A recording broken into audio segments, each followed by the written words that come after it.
Hello बच्चों, आज पद परिचय में हम क्रिया विशेषण का पद परिचय पढ़ेंगे।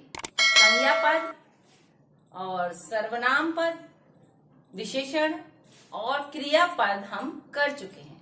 जिस बच्चे को इनसे संबंधित कोई पाठ चाहिए या वो अपनी वीडियो देखना चाहते हैं तो प्लेलिस्ट में जाकर देख सकते हैं। ठीक है, अब हम पढ़ते हैं क्रिया विशेषण। पद परिचय।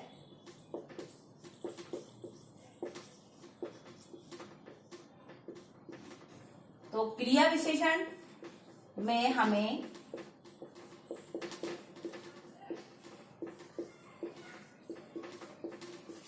किन बिंदुओं को लेना है? तो हमें क्रिया विशेषण में लेना है उसके भेद और क्रिया में उसका जो क्रिया का विशेषण बता रहा है वो क्रिया विशेषण शब्द।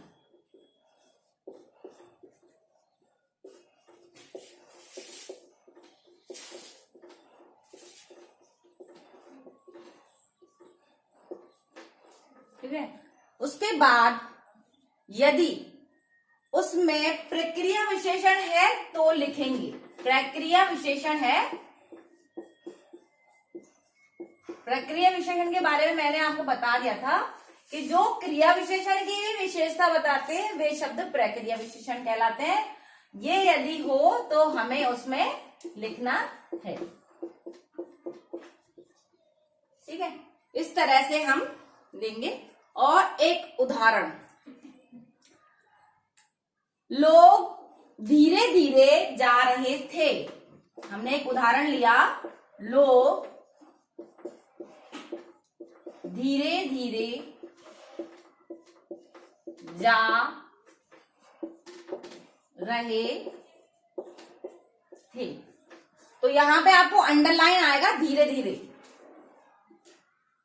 तो जब हम अंडरलाइन वर्ड को यहां लिख लेंगे,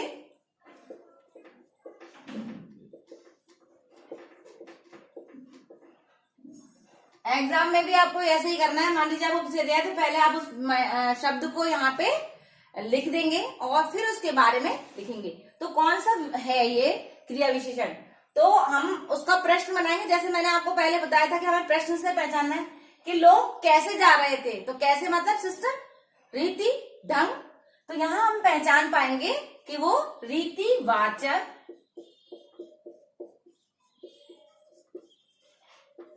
क्रिया विशेषण है। आप ऐसे शॉर्ट में नहीं लिखेंगे जैसे मैंने लिख दिया है। और जा रहे थे, ये है ना, जा रहे थे। इस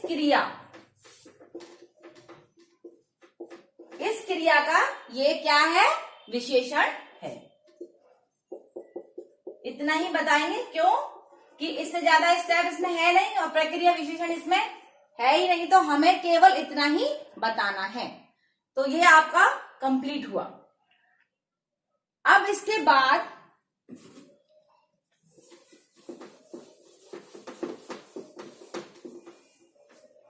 क्रिया विशेषण के बाद हम करेंगे संबंध बोधक।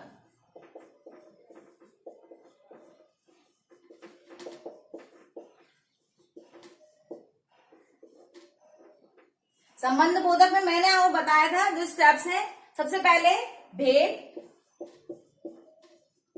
और किस संज्ञा या सर्वनाम से उसका संबंध है, तो वो हम इसमें बताएंगे। संज्ञा या सर्वनाम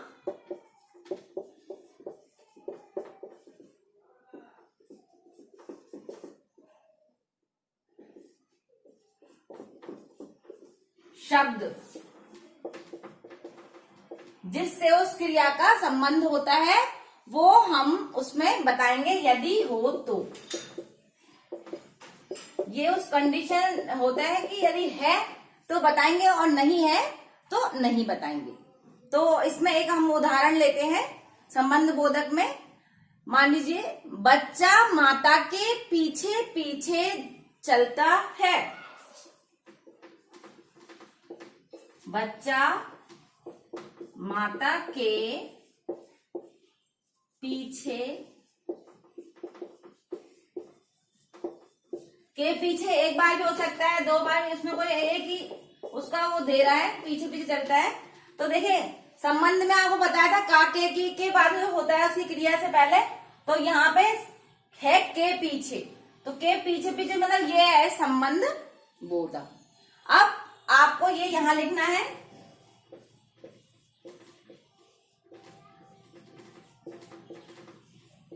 और इसमें बताना है कि इसमें कौन सा भेद है।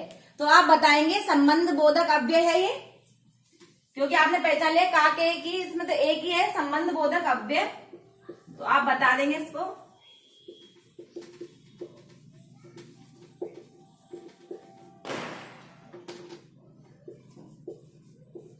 ठीक है, और उसके बाद हम बताएंगे कि उसका संज्ञा या सर्वनाम में किसका संबंध है, माता तथा बच्चे का संबंध।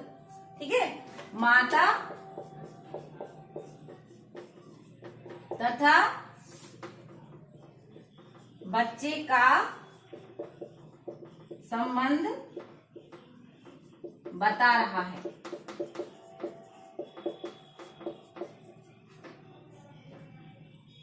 कंप्लीट हुआ।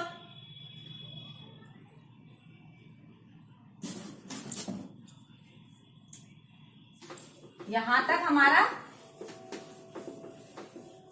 संबंध और क्रिया विशेषण पूरा हो गया।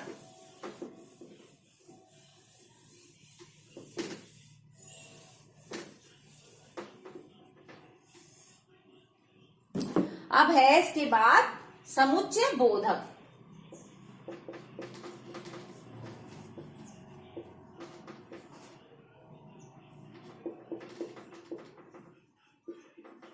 समुच्चय बोधक अव्यय है, आपको पता है। इसको सबसे पहले बताएंगे हम भेद। सबसे पहले हम भेद बता देंगे, और वो कौन सा भाव प्रकट कर रहा है वो भाव हम बताएंगे। जो भाव वो प्रकट कर रहा है उस भाव को हम बताएंगे। तो हम एक उदाहरण लेते हैं, मैं और मेरा मित्र।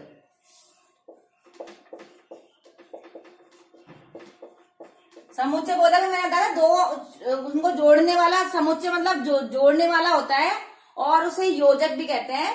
तो समुच्चय बोधक में मैंने बताया मैं और मेरा मित्र चले ही थे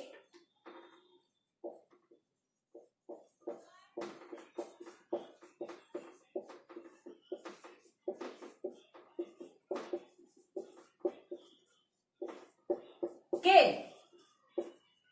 आप के बाद में कोई भी, अब मान लो उसमें कुछ भी आ सकता है ना, उदाहरण है, मान लो पूछेगा वो आपसे किसका, और कि, क्योंकि, इस तरह से शब्द आएंगे कि बारिश हो गई, कि आंधी आ गई।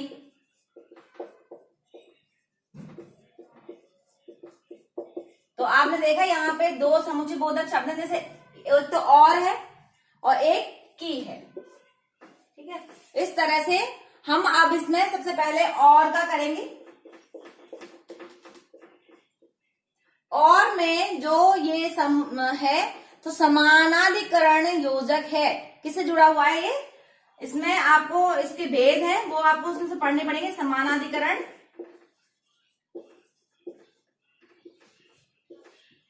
समानाधिकरण के बाद में योजक के बाद में आप लिखेंगे कि किसका संभाव बता रहा है ये, है ना।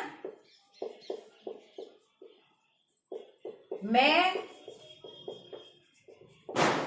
और किसका बता रहा है? मित्र का। मैं और मेरा मित्र।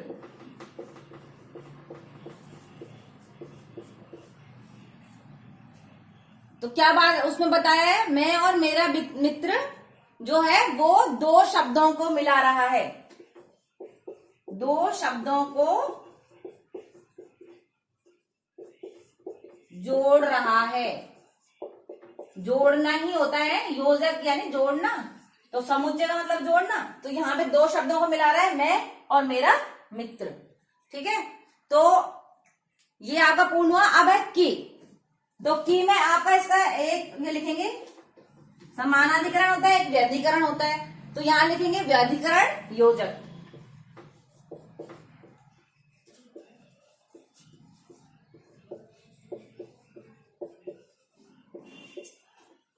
व्यधिकरण योजक के बाद में आप लिखेंगे कि किसको जोड़ रहा है।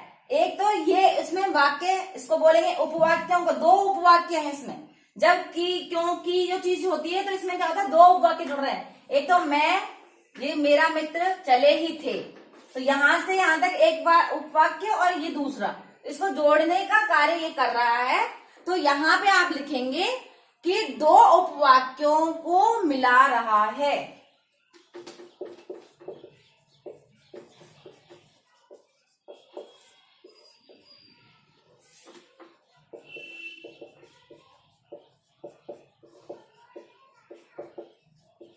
ठीक है, दो उपवाक्यों को मिलाने वाला है। यहाँ पे आपको की जगह मान लीजिए क्योंकि भी हो सकता है, किंतु परंतु इस तरह के शब्द आते हैं। इसे आप बस केवल दो स्टेप्स के फॉलो करने पड़ते हैं। अब ये हुआ पूर्ण।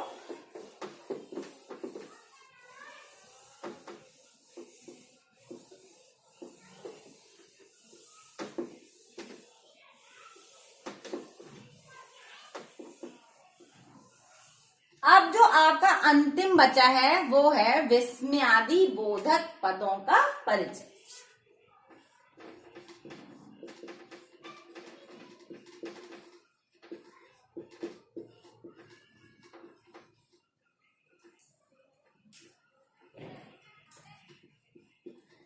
विस्मयादि बोधक में मैंने आपको बताया था कि यहाँ पे या मतलब उसका भाव प्रकट करने वाले शब्द, जैसे शोक, घृणा या खुशी, प्रसन्नता, आशीर्वाद, इच्छा, कामना, इस तरह के जो भी हैं, जो भी भाव इससे आपको प्रकट हो रहे हैं, वो आपको यहाँ लिखना है। केवल वो जो भाव व्यक्त कर रहा है उसके बारे में आपको यहाँ लिखना है। तो मान लीजिए मैंने एक उदाहरण लिया और उदाहरण है, वाह क्या गोल दागा है। वाह क्या गोल दागा है। मतलब दागा का मतलब क्या है, यहाँ पे एक गोल उसने बनाया फुटबॉलर ने, तो यहाँ पे वो है वाह क्या गोल दागा है। तो क्या किया है, उसकी प्रशंसा की है या उसको मतलब डिमोटेड किया है। डिमोटेड यहाँ है, प्रशंसा की है। तो आपको लिखना है प्रशंसा में या हर्ष सूचक शब्द। तो आप यहाँ दोनों चीज लिख सकते हैं, प्रशंसा या हर्ष सूचक। जो है क्या है, हर्ष सूचक विस्मयादि बोधक।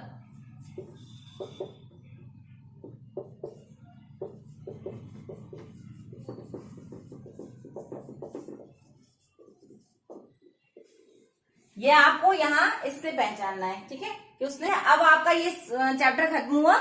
इसके बाद आप इस तरह से आप जितने भी स्टेप्स हैं इनको फॉलो करके सारा पद परिचय कर सकते हैं। आपका पद परिचय आज खत्म हो गया। पद परिचय जब भी आपको पढ़ना हो, इसमें से कोई भी चैप्टर आपको पढ़ना है, प्लेलिस्ट पर जाकर आप उसे ऑन करिए और देखिए। घर पर रहिए, स्वस्थ रहिए।